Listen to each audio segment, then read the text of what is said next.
Amen. If you have your Bibles, we're going to be continuing our study in the book of Esther tonight.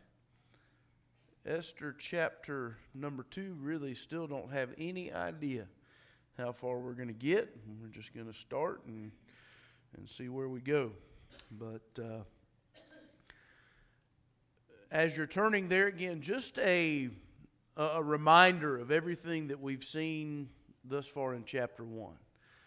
We have seen a prideful king who loves to show off what he has, both all of everything physically that he has, all of the he just wanted to loves to show everything off, and including his wife. He wanted to show her off, and that didn't go well, as Vashti refused to come.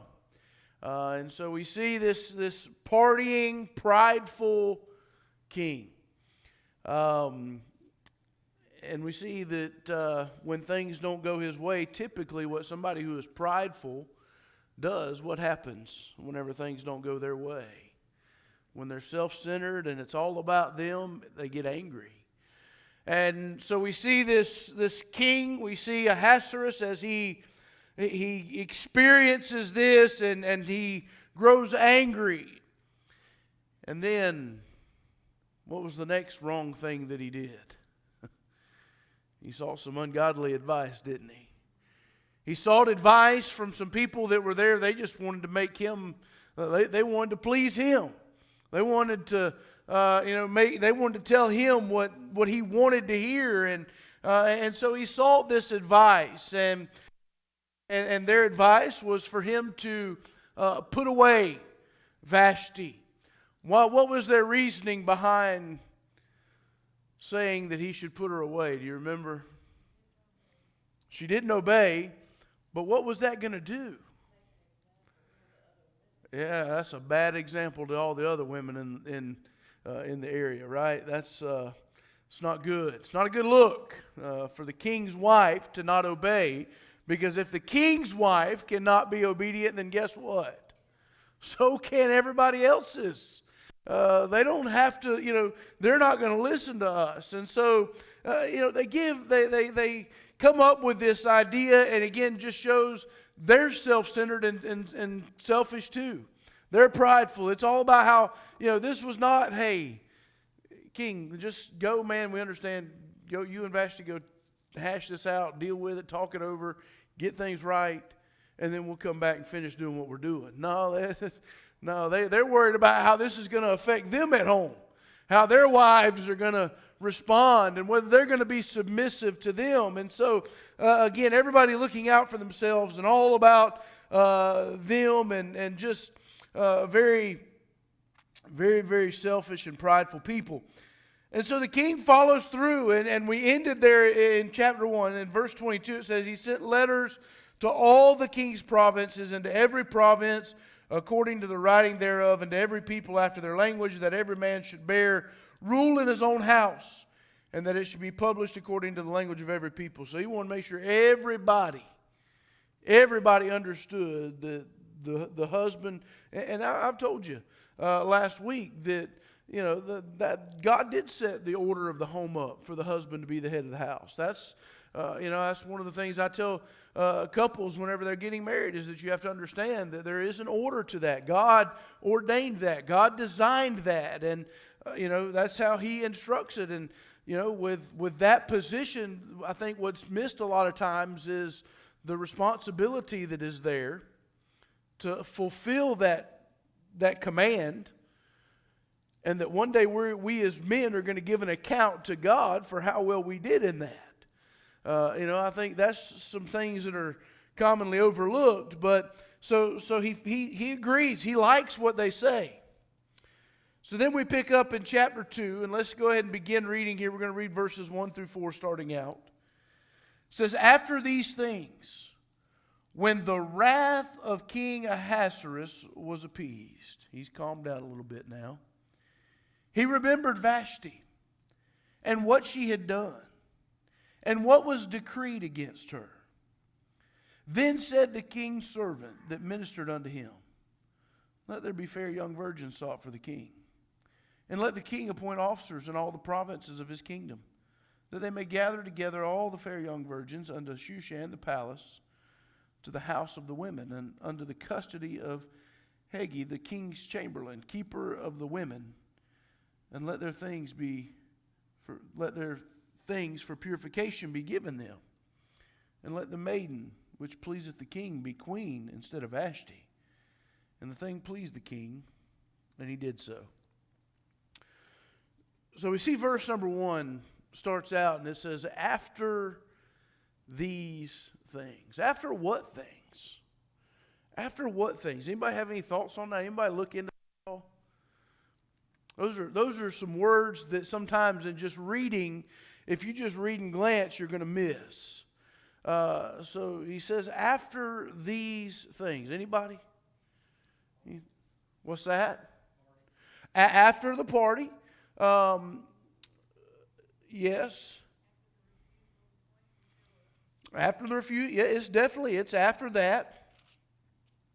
Look over at verse number 16.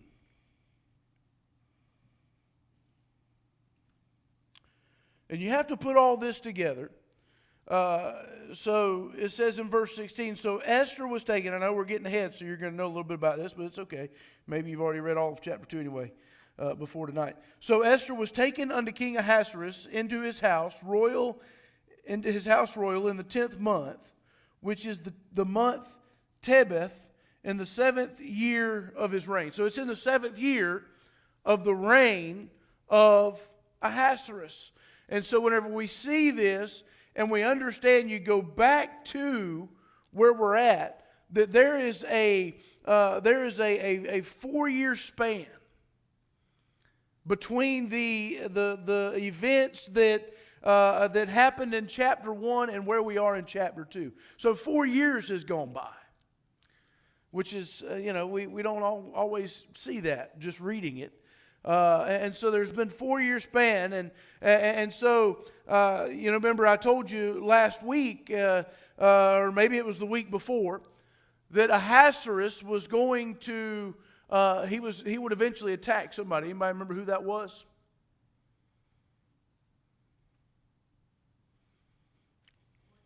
Everybody gets an F on that one. Greece. He was eventually, and so during this time, he had an unsuccessful invasion of Greece, and he came home a very defeated man. And so when we read this, after these things, after all, he's been through a lot. He was angry because of what Vashti did. I imagine his attempt to invade Greece probably had something to do with just his feelings, because this was not something, that he was just going to get over in a day. Obviously, somebody that's very prideful and arrogant and selfish, they're going to hold on to that, because he's probably holding on to that anger, that bitterness. He's got all that. And so even though he's put out that decree, so this invasion happens, all these things, and I'm sure there's other things in that 4-year span that happens. And so whenever we read that in verse 1, after these things, there's a lot that's happened. Ahasuerus kind of sits down and has a minute to reflect. Well, what does he reflect on? He reflects on what Vashti did. Obviously, it's still very near and dear to his heart. He still hasn't gotten over it after all this time, and he thinks about what she's done and what he decreed against her, and you can almost get a sense that maybe there's a little bit of regret. Maybe. I don't know if anybody else gets that. But after he comes home, sits down, thinks about it, and you and I'll tell you the reason that I get that is because whenever you read verse 2, then said the king's servant that ministered unto him, let there be fair young virgins sought for the king. And so it's like, hey, no, don't worry about that. I got something that'll cheer you up, man. I got something. Let's do this. And he says, let these beautiful young women, these beautiful virgins, be brought to you. And so their plan is to assemble a harem for the most beautiful women in the land, and to bring them into a harem for the king, and to choose, to let him choose the most favored from that group to be his queen. And it's kind of like this was going to be a Miss Persia, Persian beauty contest for him. They were just going to bring them in, and so the winner, instead of being Miss Persia, she was going to be of Persia. And so that's, they set this up, and so this servant says, hey, let's do this. Let's get from every province within the city, or from within Persia, let's bring the most beautiful woman in and give you a night with them. Just give you one time with them, and then after you go through them all, you can pick and choose which one you want. Well, when we look at what it says there, it says that it pleased the king. So this thing pleased the king, and he did so. So that's exactly what he's going to do. That's exactly what is going to happen. And according to Jewish historian Josephus, he says that there was about 400 women that would be brought. That's a lot. That's I mean, there would be 400 women selected and brought into this harem for him to choose. And I've got some information I'm going to share with you in a little bit that'll make that even more disturbing, the fact that there's 400. So let's move down to verse number 5. We're going to read down through verse number 7. Now, in Shushan the palace, there was a certain Jew whose name was Mordecai, the son of Jair, the son of Shimei, the son of Kish, a Benjamite, who had been carried away from Jerusalem with a captivity which had been carried away with Jeconiah, king of Judah, whom Nebuchadnezzar, the king of Babylon, carried away. And he brought Hadassah, that is Esther, his uncle's daughter, for she had neither father nor mother, and the maid was fair and beautiful, whom Mordecai, when her father and mother were dead, took for his own daughter. So now we are introduced to a couple of new characters, right? A couple of new people here. Who are they? Mordecai and Esther. Mordecai and Esther brought onto the scene, and I think that it's important to know that the Bible makes it very clear that Mordecai was what? A Jew. Mordecai is a Jew, and he is the cousin of Esther. And so how they ended up in Persia, they came in one of those waves of relocation that the Babylonians imposed on Judah when it conquered the land. And so the Babylonians went in, conquered Judah, and so they got moved in, and so that's how they ended up there in Persia. And so Mordecai had, he had taken kind of like a father figure role to Esther.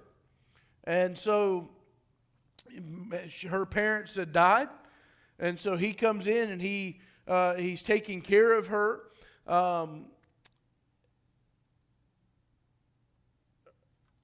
Esther,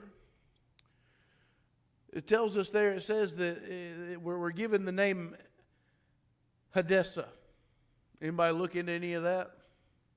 What is Hadassah versus Esther? Why two names?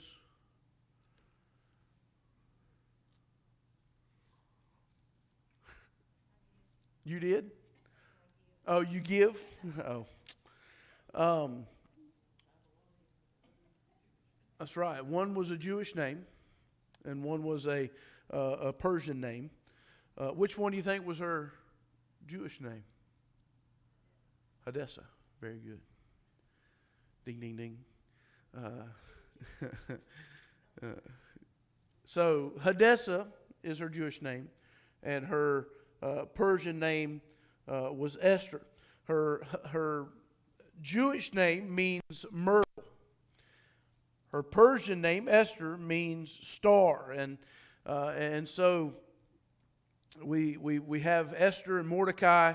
And so again, they are a part of a large Jewish community that was forced to relocate out of Judah and they decided, you remember who came back out of that, back to Jerusalem? You remember? During that time? Wasn't Nehemiah. Ezra. Ezra came back and they chose not to. They chose to stay. And, so the land of Judah, by the way, during their time, it was not uncommon for them, even as Jews, to decide they don't want to go back, because the land of Judah was regarded as wild and a backward place. It was not a good place. And so they decided to stay.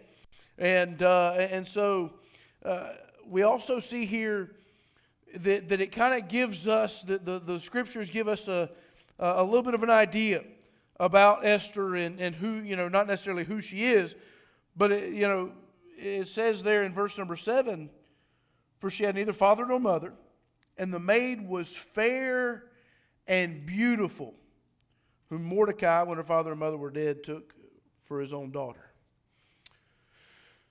Lovely and beautiful.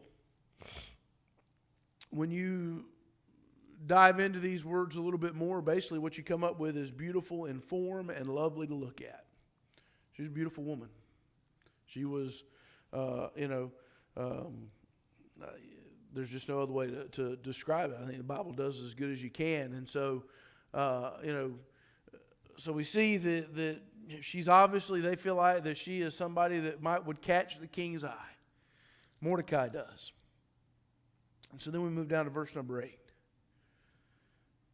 So it came to pass, when the king's commandment and his decree was heard, and when many maidens were gathered together unto Shushan the palace to the custody of Hegai, that Esther was brought also unto the king's house to the custody of Hegai, keeper of the women. So Esther's brought in. She's taken to the king's palace, and I don't know, from my gathering of this, Esther didn't really have much choice. I feel like that she was pretty much just told that, hey, this is what's going to happen. You're going to go, and so she did. And so she was brought into Hegai, not Haggai, but Hegai. This is the king's eunuch, and he was a man that was entrusted with the oversight of this harem.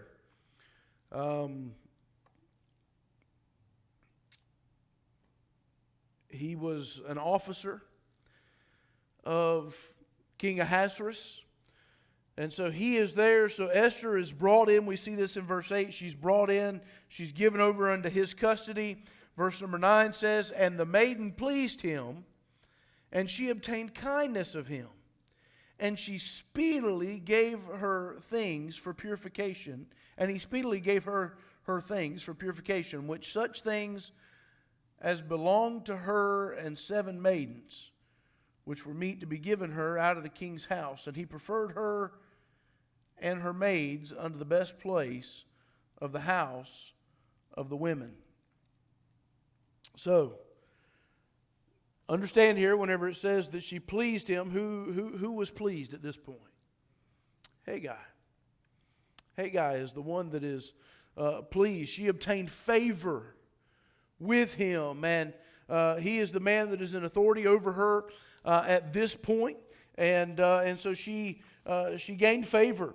And I can't help but to think that it was. I'm sure he thought she was beautiful, but I also think that maybe some of her godly character had something to do with that, and her in fulfilling Proverbs 3:3-4. But anyway, he gave her. He readily gave her beauty preparations to her, even besides what she was allowed, in addition to what she was, basically what everybody else got. And she got special beauty preparations, and He also gave her 7 choice maidservants. So she was just getting all kinds of spa and pampering and all kinds of stuff there. And their goal, their job was to take care of her beauty needs, and she's not even queen yet. Imagine that, right? So she's come in, all this is going on, and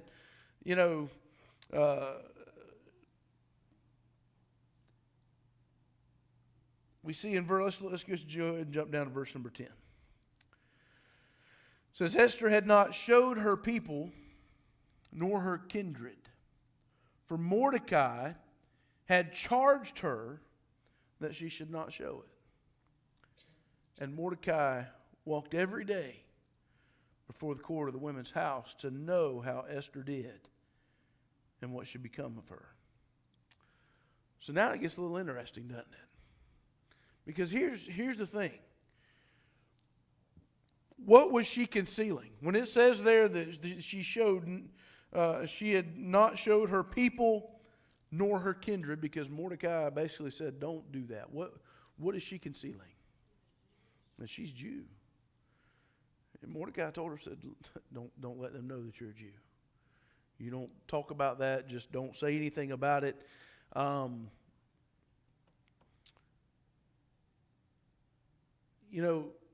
think when we look at this,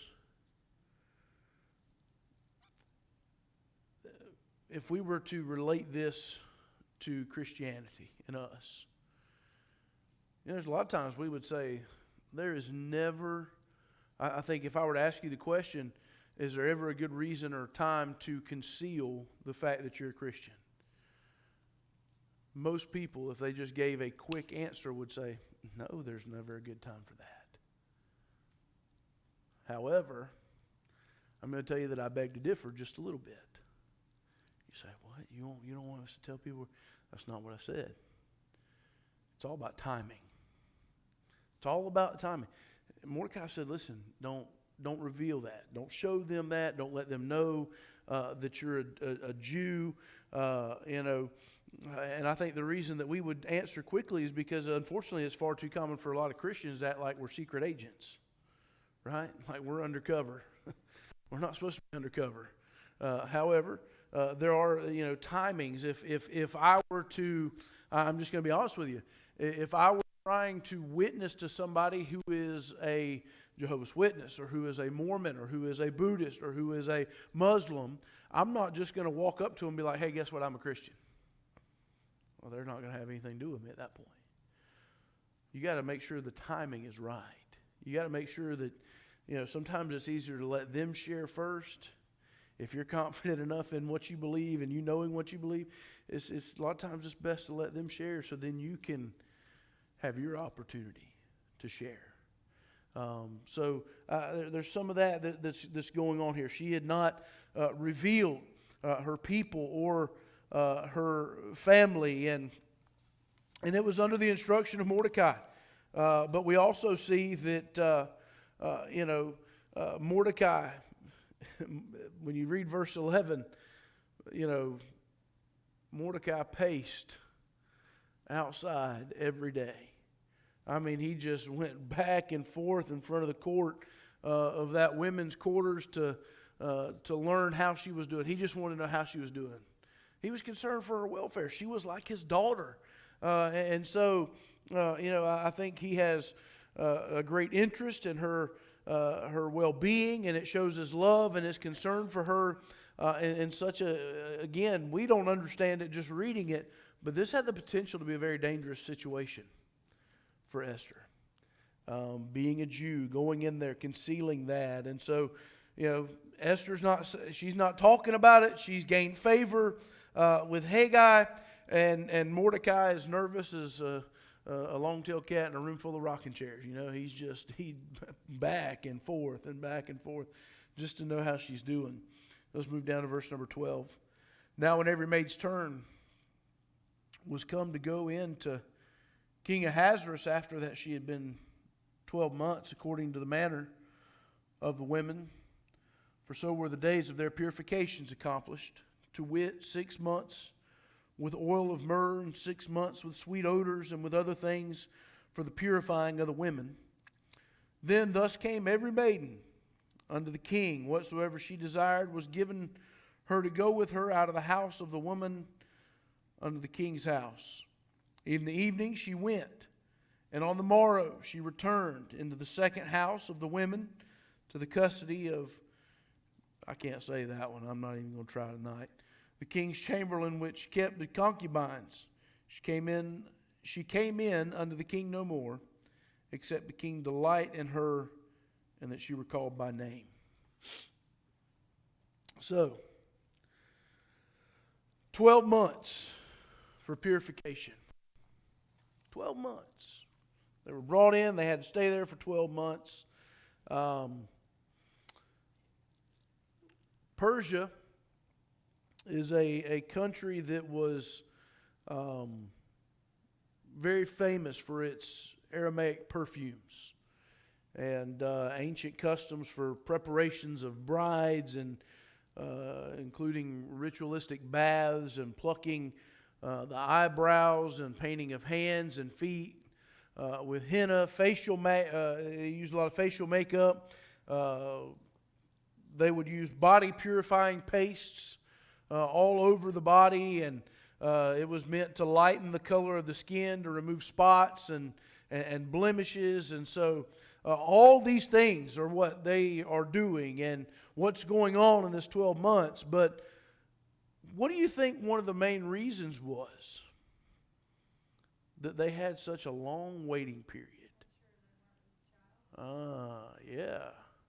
I want to make sure that none of these women came in pregnant and then they tried to say that that's the king's child. So there, it's about trying to protect the king, and so they wanted to make sure that they didn't come in and charge the king with fathering a child that was not his. And I don't know much about this, and I debated whether or not to even really say anything, but it's part of it, I think. Read one commentator, in fact, several commentators mentioned it, that the perfumes were very necessary because of the dry heat, and they said that those countries where they had those issues, that they would yield very ill scents if they didn't have that purification process and those perfumes and things. And so, in other words, they needed to make sure they had some deodorant on. Okay, didn't want them stinking. That's right. That's how we say it down here, right? Stank.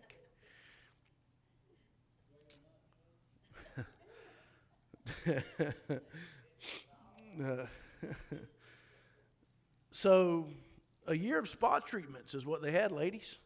But this is where I want you. How many women? 400. 400. Sounds all great and luxurious. Hey, we get to go. We have a spa treatment, and for a year, and we get a chance possibly to become queen of Persia, right? And if we don't get that, then what do you think happens? You go away having been pampered and stuff for a year, right? Wrong. You didn't go anywhere. You were there. Once you were there, you were there. If he chose them from the 400, once he chose the one to be the queen, then she would be his companion. Until what? Until she displeased him.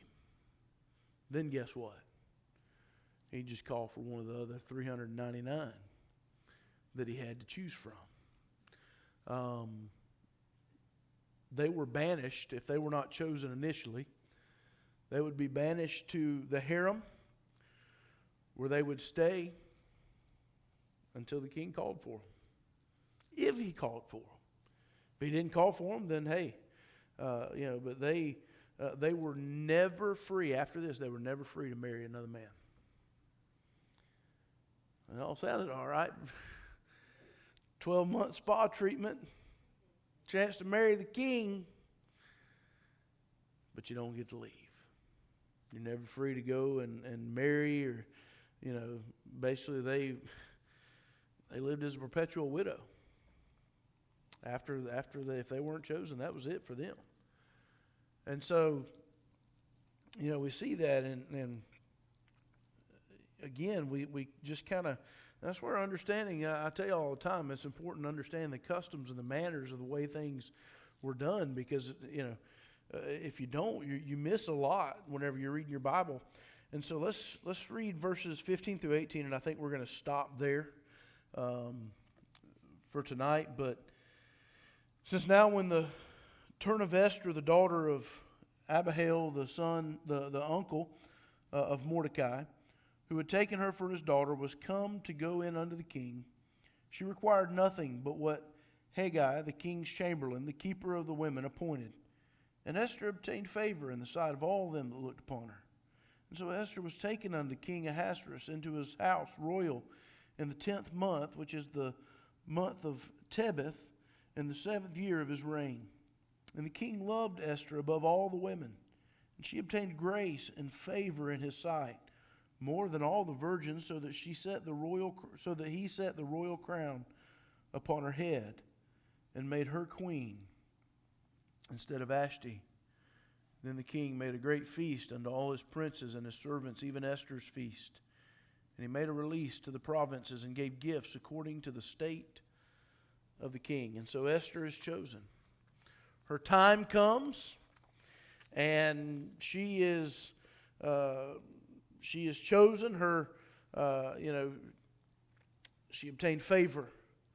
Again, I do believe that it was not only her beauty, but I believe her godliness had a big part in this happening. And beauty can gain you favor with others. That's something we have to. Unfortunately, it does. Is it right? Should it be? I don't know. But it's why it's important for us to teach our kids, and that it's more about the inside. When we look at somebody, and I've learned my lesson a long time ago about judging books by covers. We talk about it all the time, but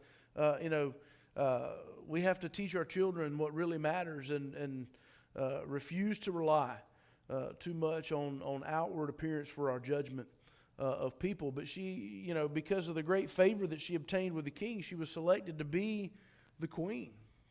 And I don't know what all the king saw and what went into his decision making, but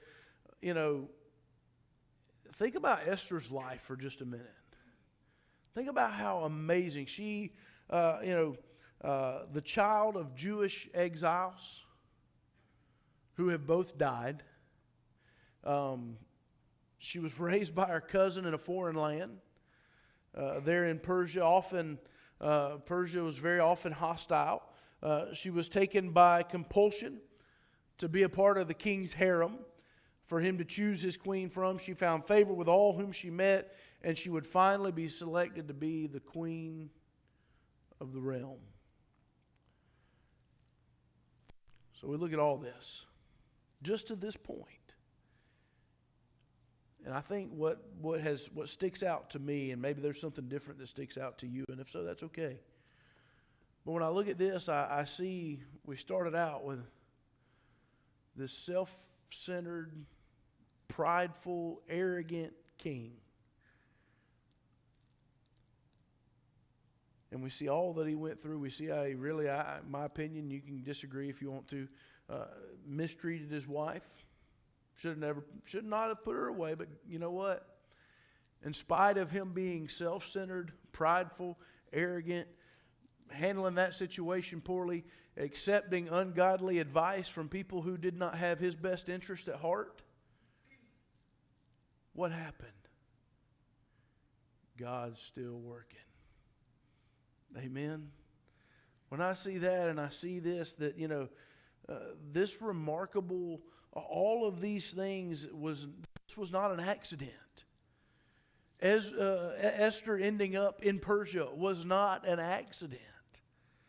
Her being raised by her uncle was not an accident. It wasn't because of luck or fortune or Esther's good looks or her sparkling personality. Every bit of what we have just read in these last 3 weeks or 4 weeks, whatever it's been now, every bit of that is a part of God's plan.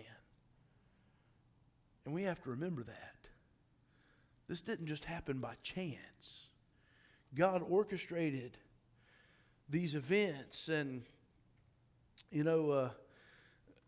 that's just up to this point. That's the one thing that I think we have to understand is that even when people, and it would serve us to remember this, I feel like during the days we're living in, even when people in positions of authority make stupid decisions, God's still in control. And even in spite of their stupid decisions, God can bring something good out of it. God can make good things happen.